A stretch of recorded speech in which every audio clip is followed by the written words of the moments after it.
Hey, some terrific stats here, Shane, before we start breaking down this matchup. But this comes courtesy of John Clay. He racked up from 2013 to 2020 the matchups here between Missouri and Kentucky. 2013, Missouri won 48-17. 2014, Missouri won 20-10. 2015, Kentucky 21-13.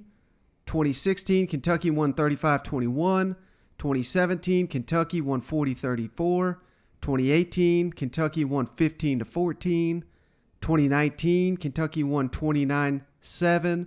And then in last season, 2020, Missouri won 20-10.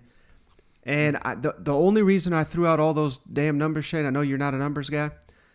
In the Mark Stoops era, that equates to all those numbers: 177 points for Kentucky, 177 points for Missouri, a dead even tie. How incredible is that numbers? And it just goes to show, how close this series has been in recent seasons. Dude, you felt me drifting there for a minute, didn't you? But I figured I'd bring you back with that one. Hey, man, we know that this is a tough game. You think about a few of them out there that are this tight. I'd like a Florida LSU. It's just one of those that you could just throw out the record books. It doesn't matter. These two teams are going to play each other tough as hell. It's at the start of the season, and this is the big game. A lot of people don't realize it, but this is a big game because it's going to set the tone for the SEC East, man. Yeah, no, we've been hearing from these fans all offseason, both Kentucky and Missouri. They think they belong in the upper echelon of the SEC East this season. And really, I don't really see a way that the loser of this game has any shot at winning the division or even probably finishing in the top three. Would you agree with that? No, I agree. This is a must-win. I know it sounds crazy week 2, but that's where these two programs are at. I don't think the East is going to have a one-loss program. I'm that confident in the Georgia Bulldogs, but right. I think if there's anybody that's on the fringe, it's the Gators, and then it's one of these two teams. That's where we're at right now, and all you're doing is you're just waiting. It's any given Saturday, man, and if you drop a game this weekend and you run it doesn't matter because you ain't getting in, and they're not going to be in college football playoffs coming. You have to play a perfect season, and that starts in week 2 with these boys.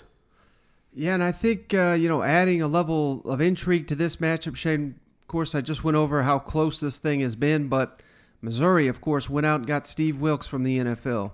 Kentucky went out and got Liam Cohen from the NFL. So now we've got an NFL flavor to this matchup, and Liam Cohen, I know he was not the full-time coordinator there with the Rams, but he was on staff with the Rams when they faced Steve Wilks, I believe 2 times, maybe even 3 times there in the NFL. So they certainly should have a feel for one another.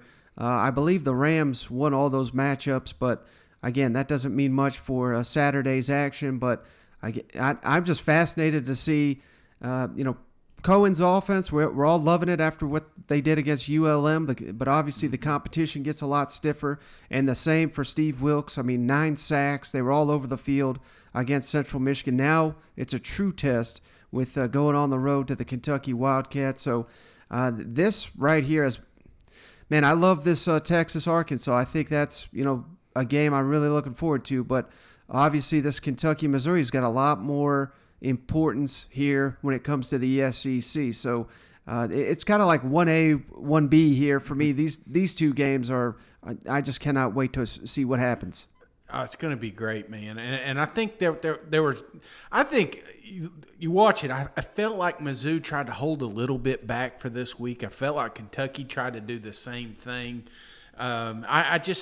I don't know. They know how significant this game is, and when you think of Kentucky and Mizzou, it's not like the ones your grandparents grew up to, man. It's not the haves and have-nots anymore. Ever since we've had these media deals come out, and you're looking at this huge deal with Disney right around the corner, I mean, these guys are loaded, and the universities know what pays the bills, and you're finally starting to see some of these coaches that are getting hired, like you said, some of these assistants. They're freeing up money because they know they got to gear up for a good product, and that's what I like, man. It just feels like it's getting closer together, the SEC, not further apart.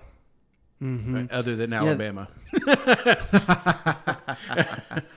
Well, let's kick it over to Mark Stoops, Shane, where he previews this Missouri matchup. And, I thought this was really interesting because he's not a guy that, he generally keeps things pretty close to the vest, but no mistake was made last season. Missouri out-physicaled Kentucky. He admits Eli Drinkwitz and company, they had their team much more ready to play in this matchup.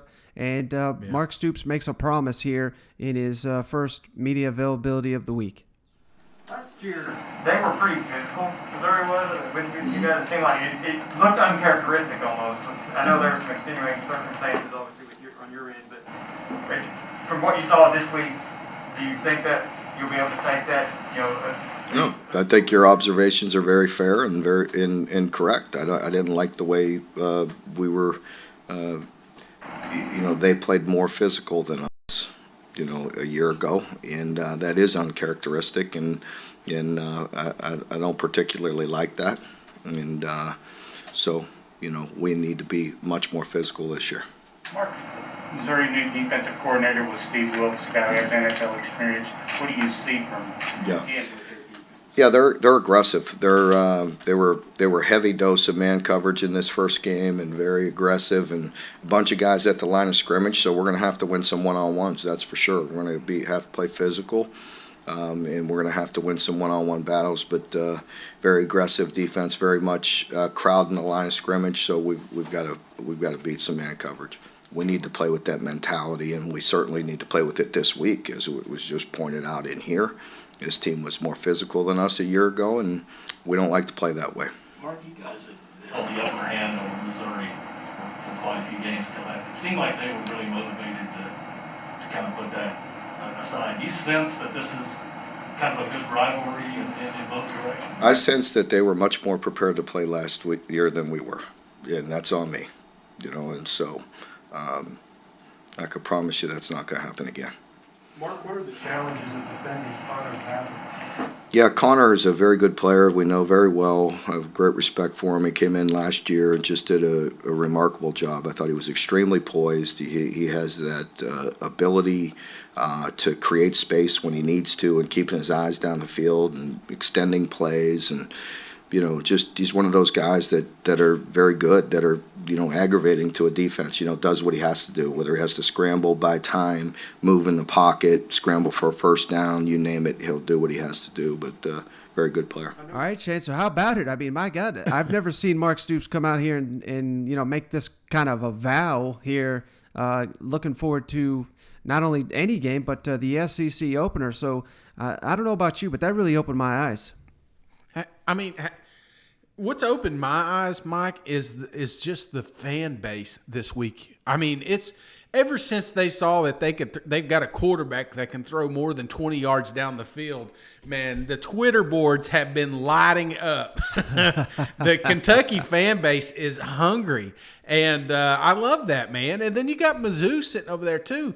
Don't get me wrong; they haven't been quiet either, but I think they're out to prove that they belong in the SEC East, that they prove that they can actually compete with the big boys. So you hear it with the head coach, you hear it with the fan base. I just love it. We sent out that question earlier.